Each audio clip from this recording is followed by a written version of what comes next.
नमस्कार, प्रणाम, हर हर महादेव। आप सब कैसे हैं? आई होप आप सब बढ़िया होंगे। दोस्तों, आप सभी को बता दो कि हिट मिस्टर खेसारी लाल यादव और अखिलेश कश्यप का एक रील वीडियो सामने निकल के आया है, जैसे कि आप लोग स्क्रीन पर देख सकते हैं। और काफी प्यारा सा रील वीडियो लग रहा है। और यह रील वीडियो जिम में बनाया गया है। और इस रील वीडियो को पाव भर के सैया इस सॉन्ग पर बनाया गया है।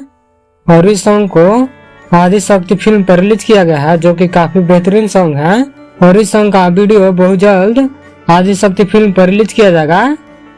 और आप लोगों को बता दूं कि खेसारी लाल यादव का अगला गाना अन्नपूर्णा फिल्म से आने वाला है।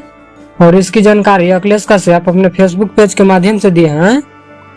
और फेसबुक पर एक पोस्ट किए हैं, जिस पोस्ट में लिखे हैं, एगो और तबाही आ जाओ का अन्नपूर्णा फिल्म पर अपना हिट मशीन के साथ है। तो दोस्तों, आप लोगों को बता दूं कि खेसारी लाल यादव का बहुत जल्द अन्नपूर्णा फिल्म पर गाना आने वाला है। तो इस वीडियो में इतना ही।